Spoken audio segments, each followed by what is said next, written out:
Hi everyone, I'm George Jackson, executive producer and host of GovExec TV. Welcome to the second episode of HPod, our video podcast series with HP Inc. Artificial intelligence, high-performance computing, and the digital supply chain. If you missed episode 1 with HP Federal CTO Dr. Tommy Gardner, check it out. He gave me a full run around the bases of the federal digital supply chain, a topic that touches nearly every aspect of the government tech landscape. For that landscape, it's an incredibly exciting time. AI and high-performance computing are transforming together to turn what was once impossible into reality. At the same time, cyber threats are getting tougher to handle. A strong, secure digital supply chain is key to staying ahead and key to supporting continuous innovation and improvement. To keep all these plates spinning, collaboration between agencies and industry is more important than ever.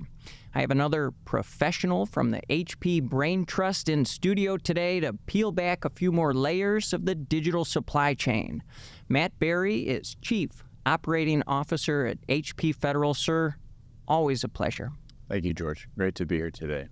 So I teed up Dr. Gardner. You know him well. He has been in and around the public sector IT landscape for decades at this point, bit of a known quantity. You have been doing important work, but a lot of times it's been behind the scenes. Give us a sense of who Matt Berry is, what you do at HP, what drives you on a personal basis, too. Well, thank you. Thanks for the opportunity to be with you today. And I always love listening to Tommy tell stories. I could do that any time. Well, to start out, maybe family first. I'm husband and proud father to 2 teenagers, and that probably tells you where I spend and how I spend my discretionary time. But a lot of what I do is really focused on what the kids are up to. And in my boy's case, he's a competitive swimmer. He's in Scouts, and I have an opportunity to be a Scout leader with them there. My daughter's in search and rescue. They both play jazz. So a lot of time spent there. Nonprofit board work as well. And if I think about your question, it takes me back to my childhood in Palo Alto in the Bay Area, Silicon Valley. And I think about my father growing up. He served in the United States Navy and with the intelligence community, and he was an Eagle Scout. My older brother is an Eagle Scout. My dad is still an Eagle Scout. And I followed in their footsteps. And so for me to look at, for example, my son go down that path in scouting is just super energizing and fun for me.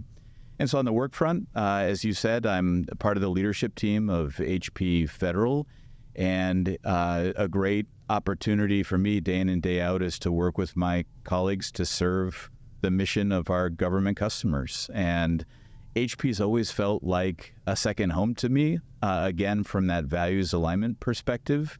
So the through line for me is where my parents have come from and what they've done, what I'm focused on in my personal life and work.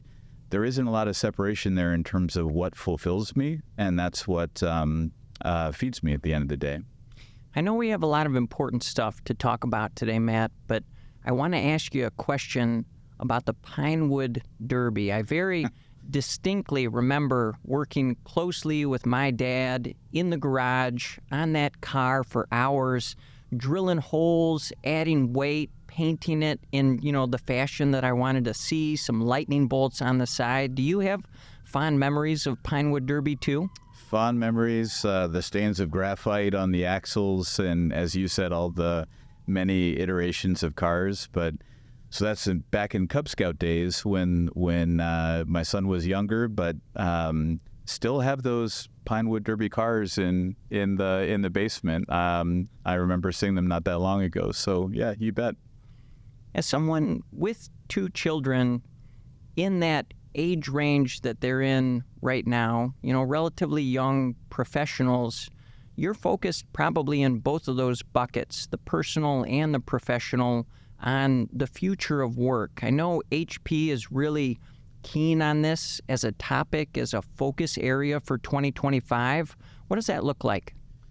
Well, that's a great, I think, departure point for our conversation. When I think of future of work and how our company thinks about it, there's really two things. On the one hand, agencies in public sector, but really any entity, companies in private sector, they need to drive more productivity. They're looking for growth. They're looking at ways to be more efficient. And so we need to serve that mission set. On the other hand, the only way that you can execute against mission is through people. And what we found in our insights research, and by the way, it's not just U.S. public sector, it's around the world, multiple industries, is that there's a profound disconnect in people and what they're doing day in and day out and what feeds them, what they find fulfilling. And humans have a need to feel fulfilled.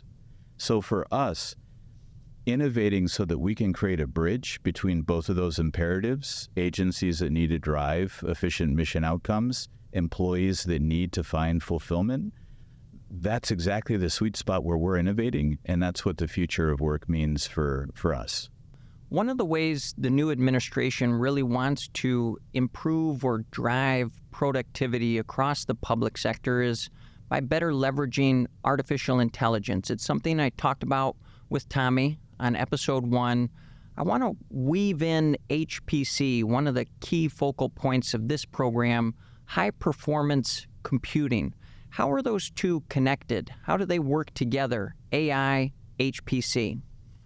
So I would start by saying that AI will shape the future of work as an enabling technology. And maybe it's useful if we just unpack high-performance computing. Sure. People often think about it either in terms of very large supercomputers, but also aggregating compute resources, say a workstation, having a cluster of them that we can pool together and make available to clients, and they can take advantage of that aggregate compute power. So when I think about that, we can think about huge companies, hyperscalers out there, AWS, Microsoft, Azure, and so forth, Meta.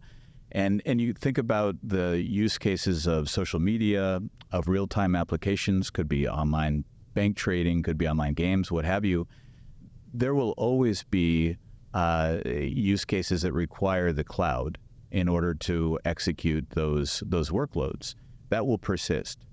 What's interesting to me is over time, as you well know, there's an explosion of data that's happening in a very nonlinear fashion.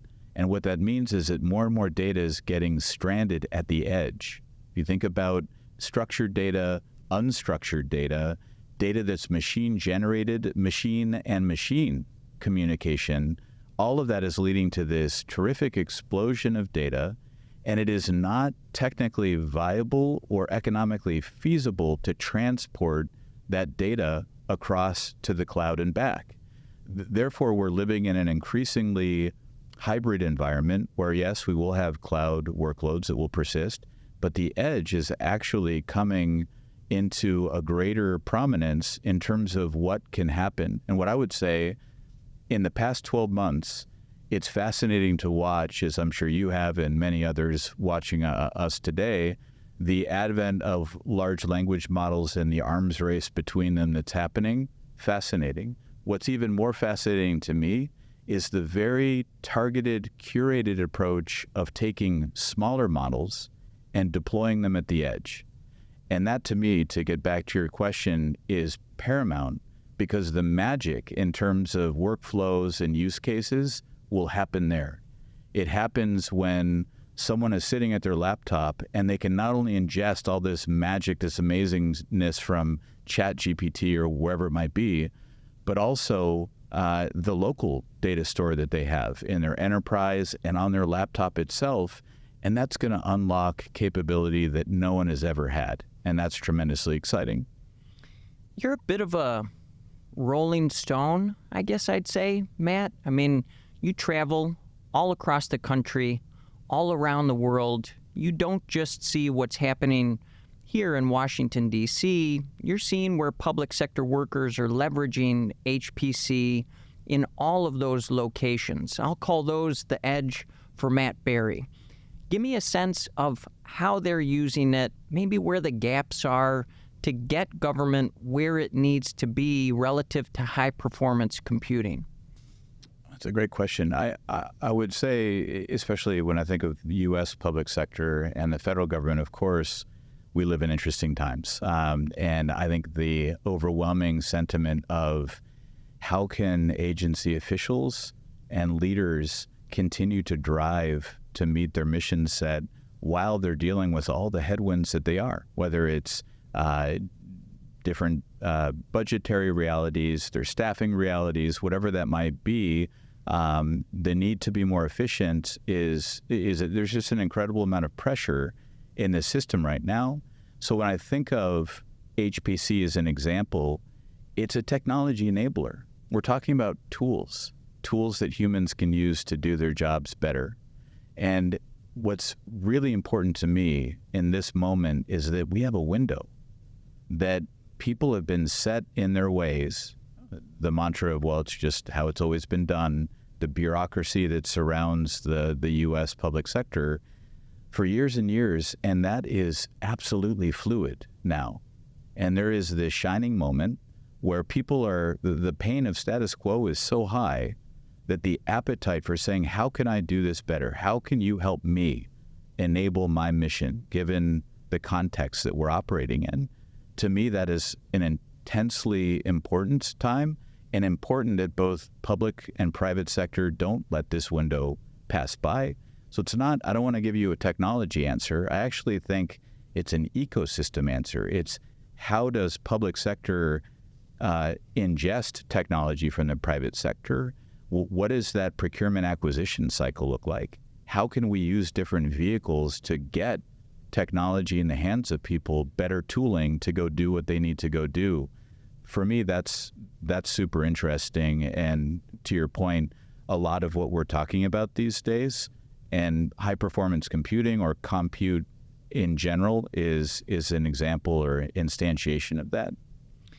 Another, and I'll call it a tectonic shift almost. We are certainly, as this new administration really takes hold of the reins of government, things are clearly changing and going to continue to change. Another time frame where that happened very acutely was during the pandemic. Government shifted to remote work essentially overnight.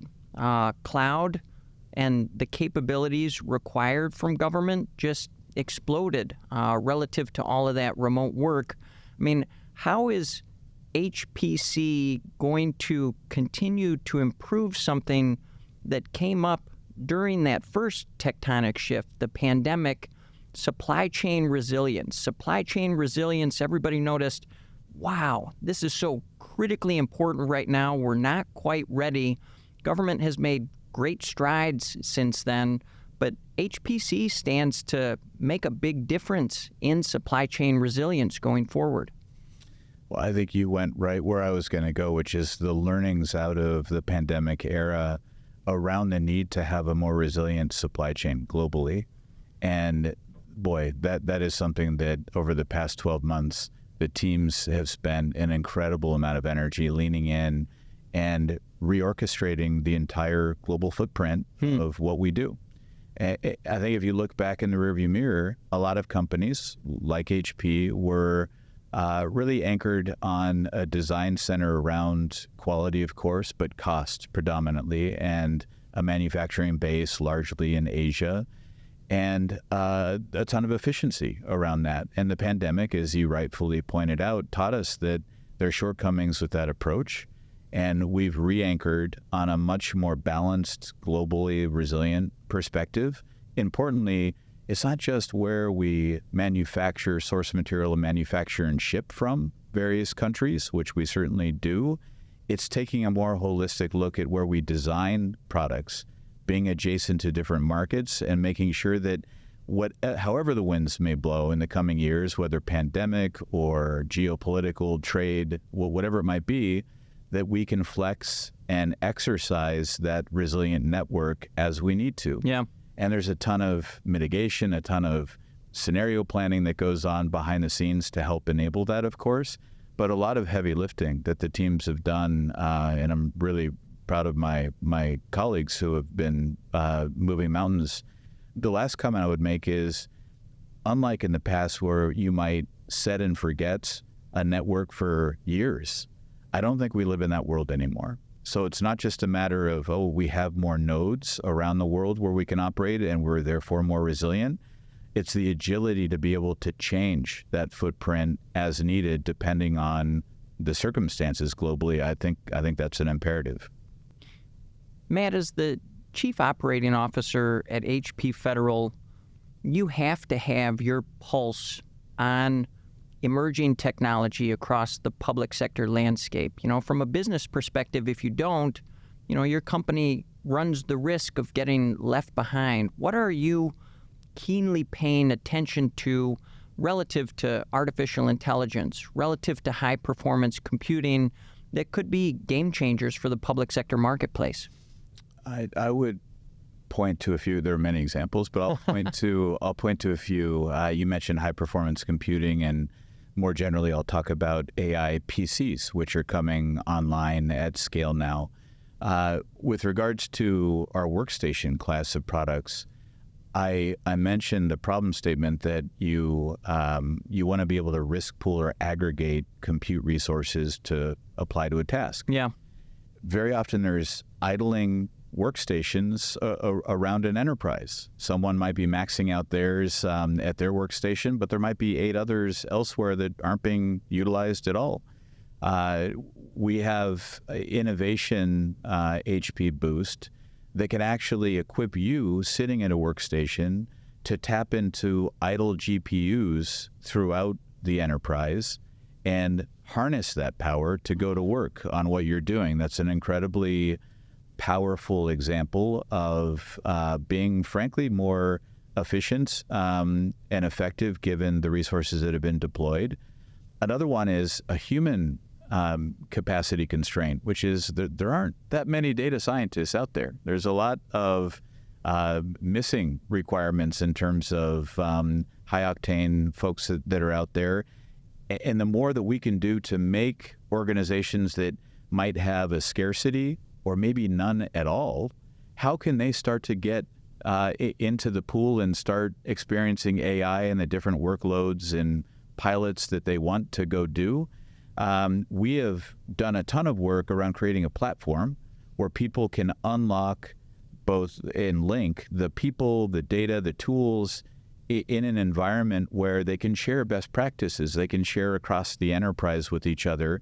AI Studio for us does just that. So they don't have to be an expert, and they can get efficiencies, both what they're doing internally and also pull curated data models and best practices from industry, from the work that we've done, and really give them a leg up on their own journey. And then finally, more broadly with AI in general, I would say this is not the time to sit out this period of innovation. Yeah. And we can all appreciate playing around with ChatGPT or Microsoft's Copilot, and people should, absolutely. At an enterprise level, when you think of the governance wrapped around that and how do you do pilots safely, and if it's on-prem because I don't want my data from a security perspective to make it out, those are all conversations that we're having in real time. And what I would just say is as much as that might lead to some hesitation from leadership in taking steps, I think the cost is far higher in not playing ball at all.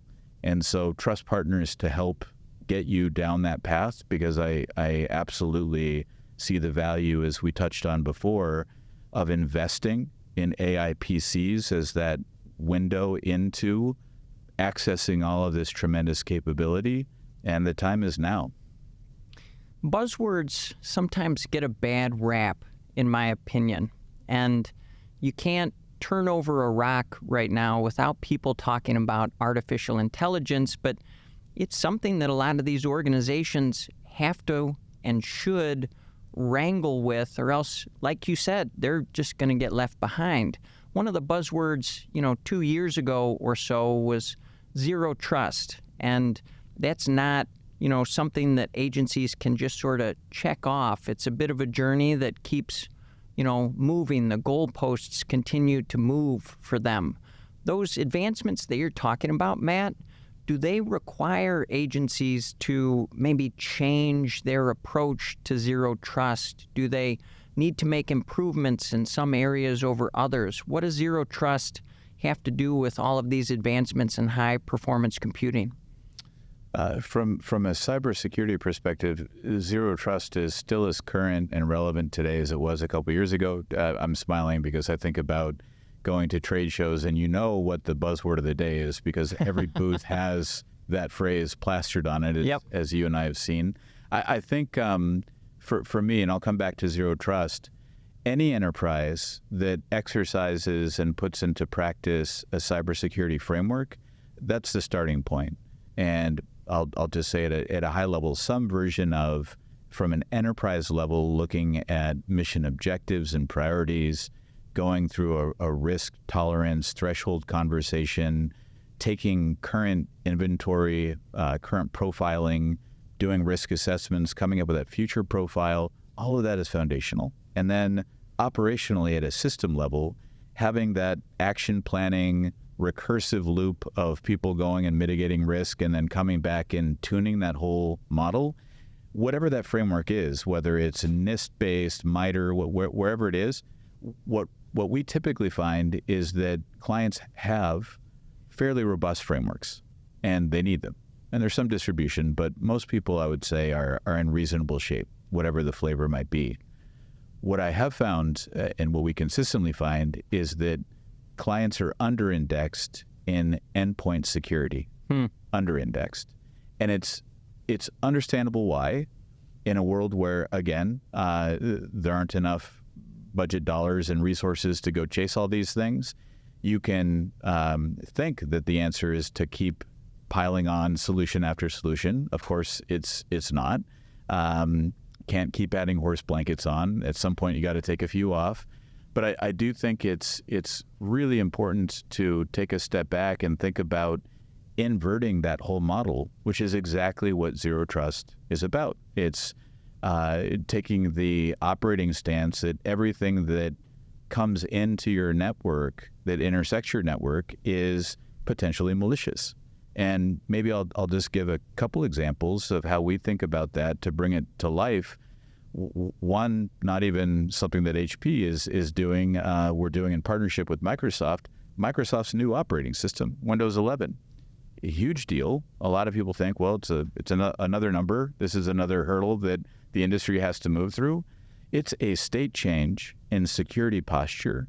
And so one of the things that we're doing before October 14th, when Windows 10 goes end of service, is to help our clients migrate to Windows 11. And just as a data point, HP devices that are deployed with Windows 11 and deployed in a modern management framework, Intune, that sort of thing, for example, are 62% less likely to suffer a cyber intrusion. Wow.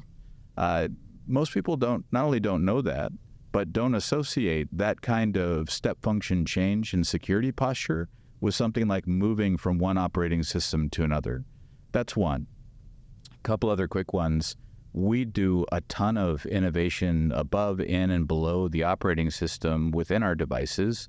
And so when I think about firmware resiliency, and firmware, again, when you boot up your laptop before the operating system comes up, a ton of lines of code are spooled up BIOS.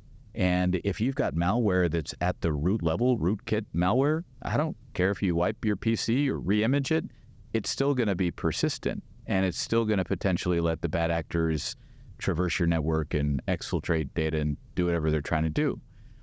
In that case of firmware resiliency, our instance of it is having a microcontroller, a security controller on the motherboard. When it spins up, it does a quick compare. If something is in that initial BIOS that's booting up that doesn't equal the master gold copy on the motherboard, it reverts to the gold copy. That's it. So that's an example of something that's zero trust, passive in that it doesn't require user action or intervention. It's just there. It just works. Cryptographically signed. It's secure.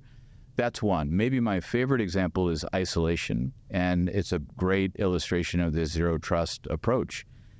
People will click on stuff. I have clicked on stuff I am sure that I shouldn't have clicked on out there, whether it's an attachment to an email or a web link going wherever.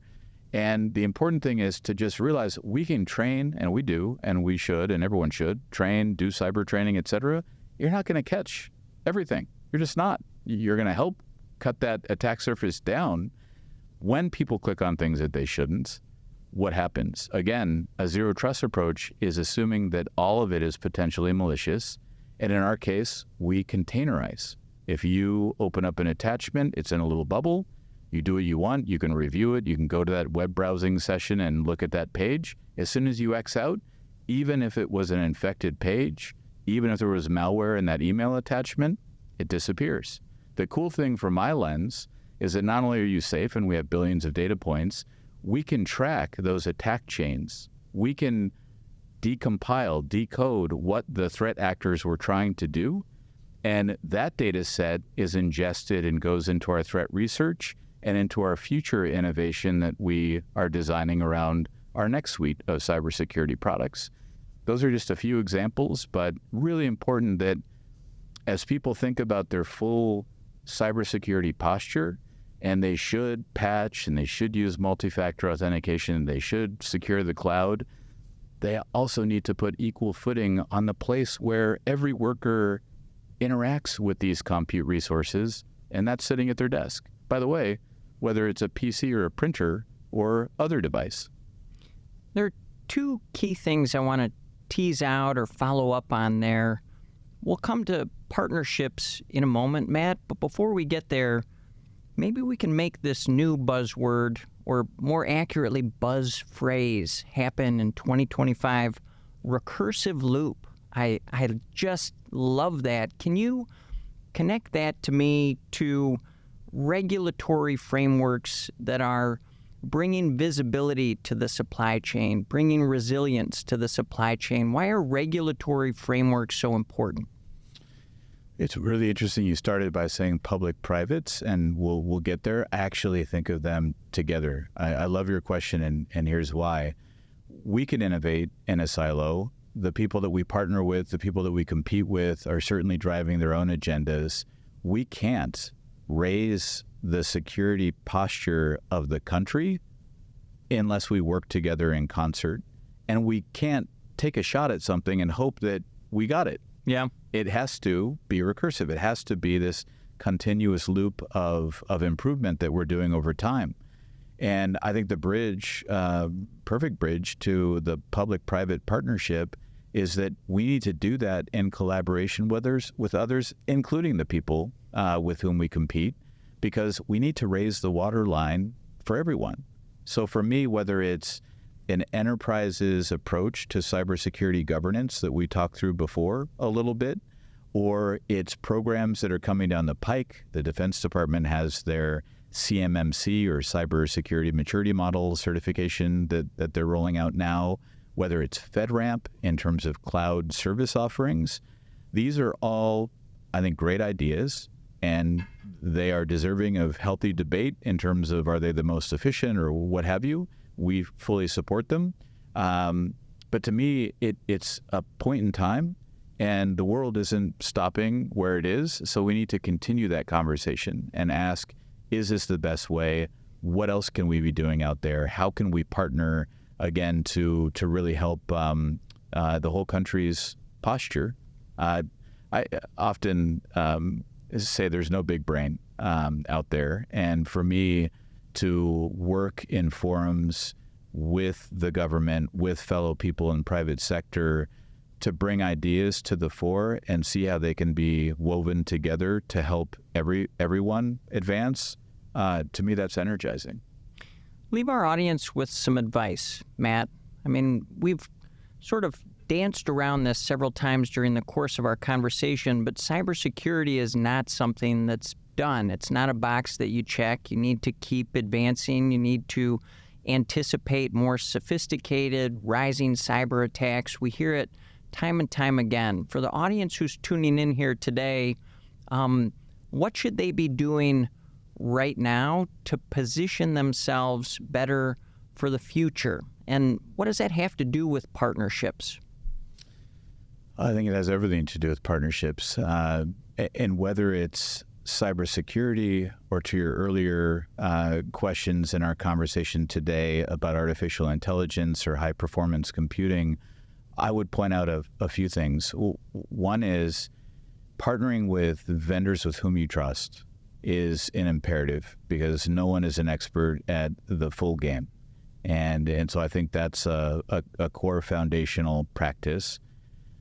From our lens, having devices, modernizing devices that are AI enabled, again, so that we're not missing the boat on this incredible wave of innovation.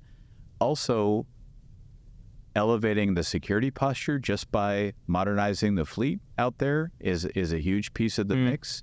There's elements we didn't touch on, perhaps we can another day, but even when I think about the latest PCs that we're shipping, and printers, by the way, there's quantum resistance now getting built into devices, and quantum is something that, in my experience, people associate with a little science fiction. Maybe someday it'll come to a theater near you. It's actually coming in the next 5 years.